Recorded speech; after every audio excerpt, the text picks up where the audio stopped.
दोस्तों, जैसा कि हम जानते हैं कि कोविड-19 बहुत तेज़ी से फैल रहा है। आज हम बात करेंगे कि कुछ हाई रिस्क ग्रुप्स होते हैं, जिनमें सीवियर डिजीज़ होने के ज़्यादा चांसेस होते हैं, तो उनकी देखभाल हमें कैसे करनी चाहिए?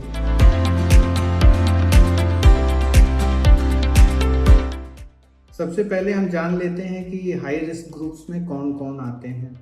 तो बेसिकली किसी को भी अगर कार्डियोवैस्कुलर कंडीशन है, जैसे कभी दिल का दौरा पड़ा हुआ है या मायोकार्डाइटिस नाम की बीमारी है, हार्ट की पंपिंग कैपेसिटी कम है, कमज़ोर है हार्ट। इसके अलावा इवन अगर ब्लड प्रेशर की भी बीमारी है जो कि अनकंट्रोल्ड है, तो यह एक ग्रुप हो गया जो कि हाई रिस्क कैटेगरी में आता है। दूसरा आता है सेरेब्रोवैस्कुलर डिजीज़ का ग्रुप। अगर किसी को कभी स्ट्रोक हुआ है तो वह भी हाई रिस्क में आता है। सांस के मरीज, क्योंकि कोविड-19 जो है सांस से ही सबसे ज़्यादा रिलेटेड है, उसके सिम्टम्स जो है रेस्पिरेटरी सबसे ज़्यादा होते हैं। तो अगर आपको अस्थमा, सीओपीडी, ब्रोंकिएक्टेसिस, आईएलडी इस तरह की क्रॉनिक रेस्पिरेटरी बीमारियां हैं तो आप एक हाई रिस्क पेशेंट माने जाएंगे। इसके अलावा अगर कोई भी क्रॉनिक कंडीशन, जैसे किसी का लीवर खराब है, किडनी खराब है, बहुत ज़्यादा उम्र है, तो ये सब सारे ही ग्रुप्स हाई रिस्क ग्रुप आते हैं, ग्रुप माने जाते हैं।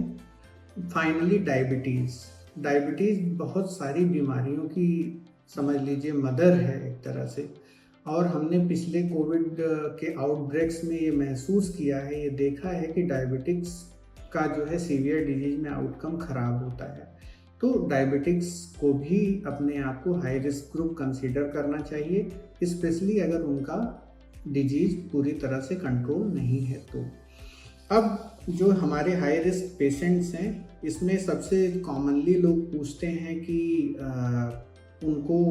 उनकी केयर कैसे की जानी चाहिए। तो पहले तो आपकी जो अंडरलाइन डिजीज प्रोसेस है, जो भी आपको बीमारी है, आप अपने फिजिशियन के लगातार संपर्क में रह करके उसका ट्रीटमेंट ऑप्टिमाइज करवा के रखें। मतलब जितना बेहतर से बेहतर स्टेट में उस बीमारी को लाया जा सकता है, उस स्टेट में अपने आप को पहले लेके जाएं ताकि आपका रिस्क मिनिमाइज हो सके।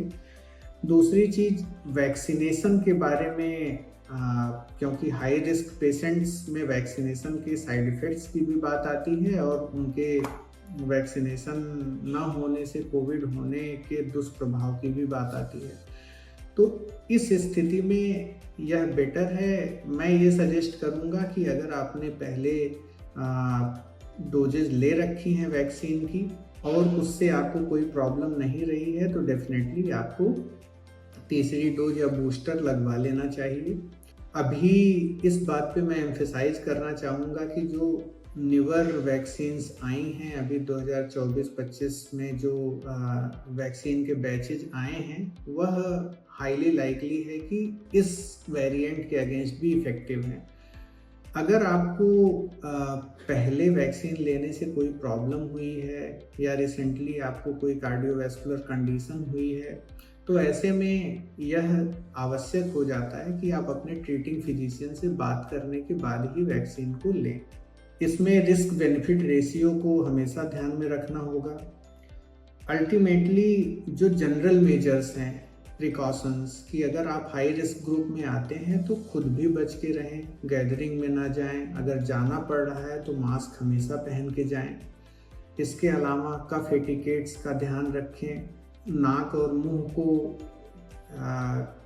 बेसिकली अगर आप छींकते हैं तो हाथों में ना छींके, कोहनी में छींके, क्योंकि उसके बाद फिर आँखों को और चेहरे को टच करने से इसके वायरस के स्प्रेड होने का खतरा रहता है।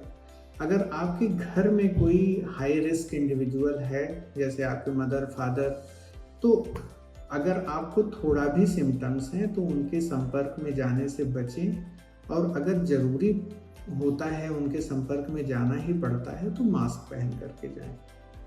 बाकी जनरल हेल्थ मेजर्स जैसे डाइट, एक्सरसाइज और इम्यूनिटी को बूस्ट करने के लिए, अगर आप विटामिन डी डेफिशिएंट हैं, उसका रोल माना जाता है इम्यूनिटी को ठीक करने में, तो आप उसका सप्लीमेंट भी ले सकते हैं।